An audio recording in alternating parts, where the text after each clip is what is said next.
그 흔히 이제 하드포크라고 하는 코인 간의 어떤 세력 다툼. 그 하드포크가 예정되어 있을 때 어떤 일이 일어났냐면 가격이 막 올라갔어요. 새로운 어떤 비트코인의 아류? 이런 식으로 좀 분리가 된다.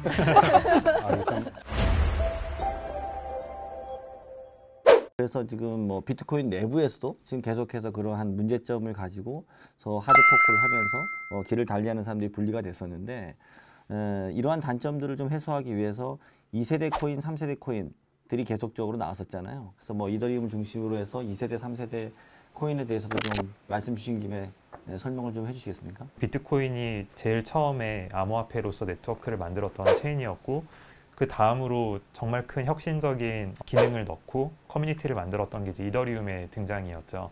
제가 이더리움에 반했던 이유는 두 가지가 있었습니다. 하나는 그 비트코인에 그 당시까지 없었던 스마트 컨트랙트를 넣을 수 있다. 그 탈중앙화된 마치 아마존 AWS 같은 환경 내에서 내가 어떤 프로그램을 구동하고 이 프로그램 소스 코드 자체가 블록체인에 있기 때문에 중앙화된 서비스를 이용할 때 운영자가 뒤에서 뭐 데이터를 다 빼가거나 막 조작하거나 이런 거에 대한 불만, 걱정들이 실제로 많이 일어나고 있지 않습니까? 그렇죠. 그런 것들에 대해서 완전히 신뢰할 수 있는 청사진을 이더리움이 제공한 게 첫 번째였고요. 두 번째는 토큰이라는 거를 네트워크 위에서 발행할 수 있다라는 발명적인 개념이었는데 그래서 뭐 여러 가지 ICO들이 이더리움에서 만들어질 수 있는 것도 내가 블록체인을 만들지 않아도 이더리움 블록체인 네트워크를 그대로 이용하면서 나만의 어떤 자산을 쉽게 발행하고 그거 가지고 경제를 만들어갈 수 있는 개념에 대한 청사진을 보여준 이 두 가지 혁신적인 면에서 이더리움이 그 블록체인 산업을 좀 근본적으로 한 단계 더 성숙시켰다라고 보고 있고요. 근데 이제 이더리움도 너무나 많은 또 문제점들을 가지고 있었습니다. 아까 이 세계에서는 1년이 한 10년 정도의 느낌이다라고 말씀드렸는데 이더리움도 이제 만들어진 지 한 5년 됐으니까 한 50년 정도 된 엄청 오래되고 낡은 네트워크거든요. 라이브로 운영되고 있는 서비스를 업데이트하기가 굉장히 힘들지 않습니까? 그렇죠. 특히나 이건 금융 서비스랑 똑같기 때문에 하나라도 실수가 있으면 다 망가지는 거기 때문에 엄청난 그 검수와 검토들을 통해서만 네트워크가 업데이트되다 보니까 속도가 늦거든요. 그래서 아무래도 새로운 알고리즘과 새로운 기술로 신생으로 나오는 네트워크가 훨씬 더 확장성이나 기능성 면에서 좋은 네트워크가 만들어지는 경우들이 많은데요.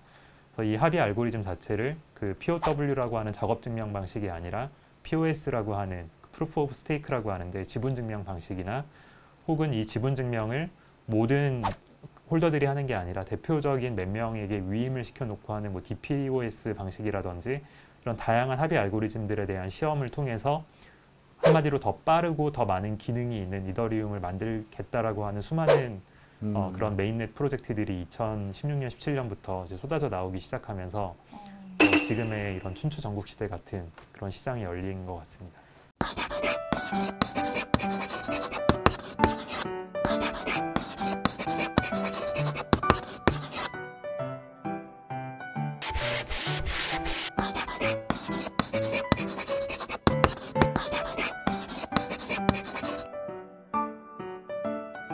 아니 저는 너무 어려운데요, 갑자기? 여러분들 다 이해하셨나요? 저는 사실 들으면서 가장 좀 헷갈렸던 게 그러니까 이더리움의 알고리즘을 이후에 뭐 2, 3세대 코인들도 그대로 가지고는 갔다는 거예요. 근데 이제 문제점이 좀 있었다 이런 얘기인가요?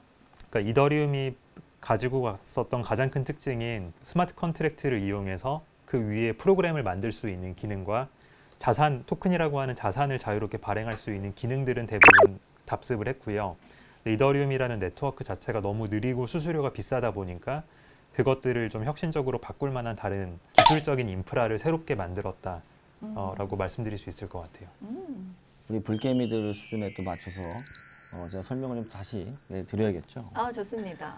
그러니까 이 애플리케이션을 만드는 사람들이 있습니다. 비교하자면 이더리움 내에 있는 D앱이라는 기능을 통해서 그래서 스마트 컨트랙이라는 부분들을 조합하고 만들어서 사실은 애플리케이션을 계속해서 만들 수 있도록 한 거죠. 그게 D앱이라는 거고 그게 이제 결국은 그 비트코인에서 하지 못했던 확장성의 문제를 해결했는데 이 속도라는 문제에서 해결하지 못한 거죠. 지속적으로 그런 문제들을 보완하면서 새로운 코인들이 나오고 있다. 또 그 코인 내에서도 뭐 하드포크가 나타나고 있다. 이 정도 이해하면 불게임이 수준에서는 괜찮은 거 아닌가요? 네, 개념적으로 굉장히 잘 이해를 하실 수 있을 것 같습니다. 우와, 박수.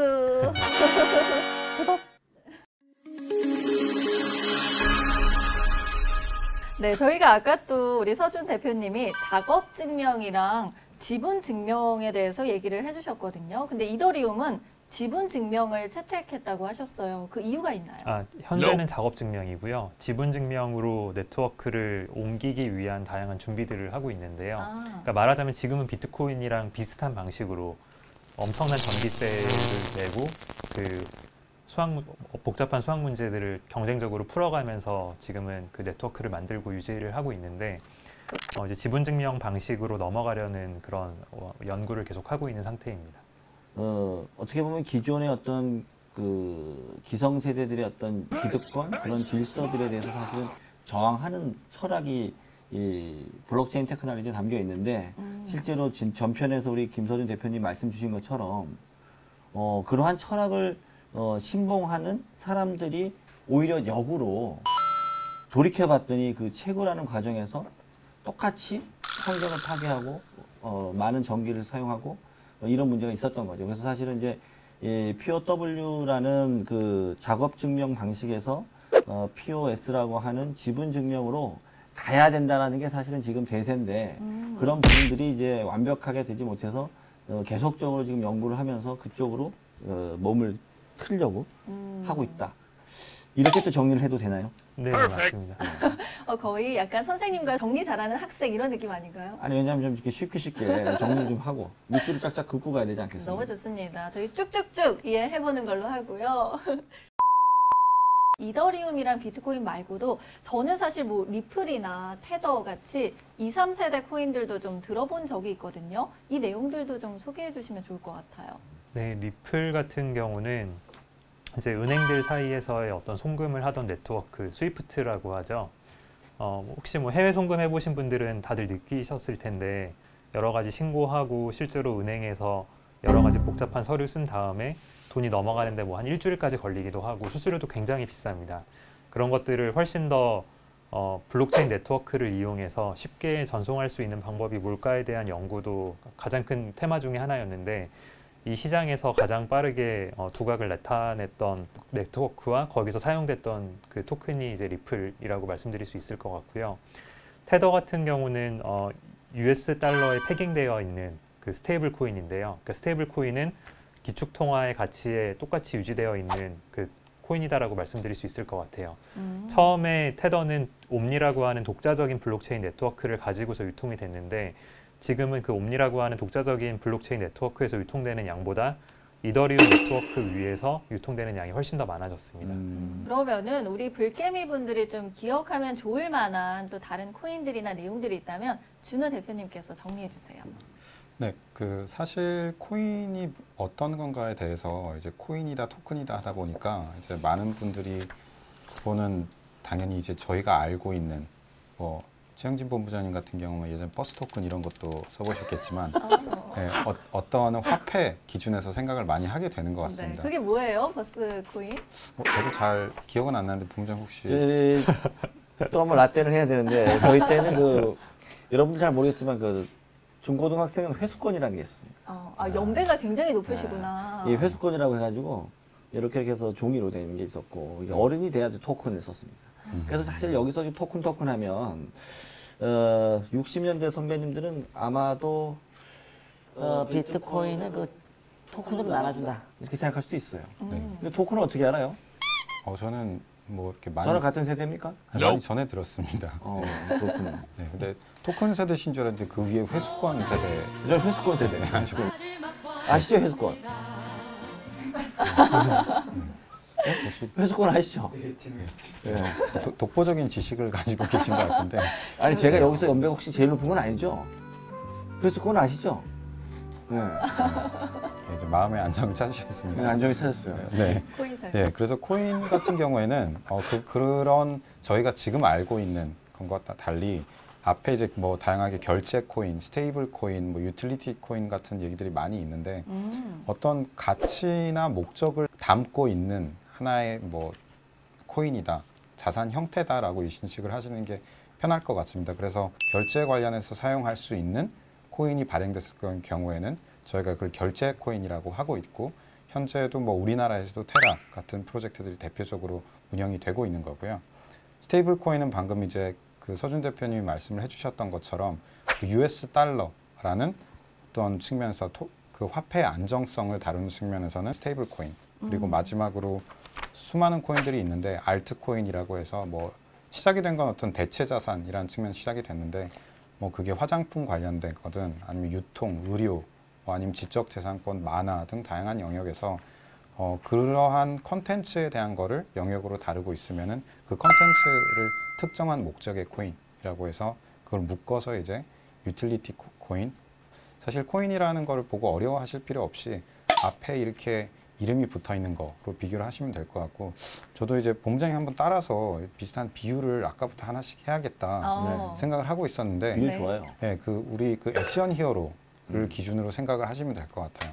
뭐 배트맨, 스파이더맨 이런 것도 다 똑같은 맨이지만 거미에 물리면 스파이더맨이 되는 거고 박쥐에 물리진 않았지만 이게 좀 비유가 흔들리는데 처음이라서 이제 박쥐의 어떤 어설프게 따라하는 특성을 게 아니에요. 그게 아무나 하는 게 아닌데. 네, 어떤 노력을 하면서 이제 네, 발전을 해봐요. 그 하겠지만 배트맨 그다음 해봐요. 네, 그 다음에 뭐 또 갑자기 지금 당황해서 다른 맨들이 생각이 안 나는데 슈퍼맨.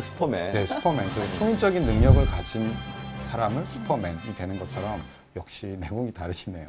근데 이해는 잘 되는 것 같아요. 맨은 같지만 앞에 조금씩 성격이 다르다. 네, 그런 측면에서도 코인을 뭐 결제 코인, 스테이블 코인, 유틸리티 코인 형식으로 이해하시면 좋을 것 같습니다. 구독. 비트코인이 됐든 아니면 뭐 이더리움이 됐든 뭐 말씀 주셨던 리플 같은 게 됐든 금융 인프라가 아주 잘 갖추어진 나라는 사실 이런 것들이 불편함이 상대적으로 덜 할 수 있거든요. 그렇죠. 그런데 예를 들면 해외에 송금을 할 때 송금에 불편한 점이 있을 수 있는 가장 큰 나라는 금융 인프라가 잘 구축되지 않은 나라예요. 맞네요. 그래서 은행 통장을 개설하기가 어렵다거나 혹은 뭐 동남아에 많은 이제 외국인 노동자들이 다른 지역에서 일을 하고 가족들에게 돈을 송금한다고 할 때 지금과 같은 전통적인 은행을 찾아가서 송금을 할 때 일단은 불편하고 또 수수료가 높고 또 시간이 많이 걸려요. 근데 사실 이게 스마트폰 안에 우리가 사실 그 월렛, 이월렛이라는 것을 쉽게 만들고 거기에 이런 코인들을 보관하고 피어 투 피어로 가족들에게 송금해주고 그 사람들이 거기서 현금으로 바꿔 쓸 수 있는 이런 시장이 형성이 됐기 때문에 이게 뭐 합법적이냐 아니면 뭐 비합법적이냐라는 얘기를 떠나서 시장은 계속적으로 만들어지는 거지 않습니까? 편하니까. 그렇죠.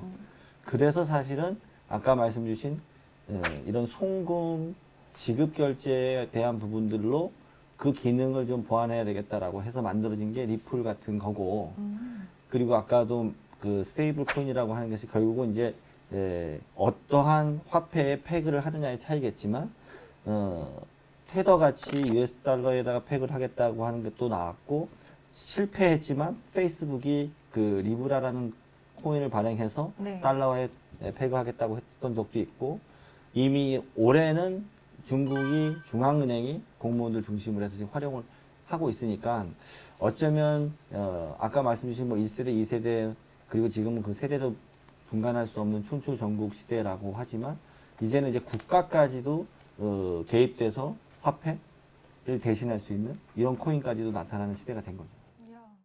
테라 같은 경우에는 이미 많은 분들이 자기도 모르게 사용을 많이 하고 계세요.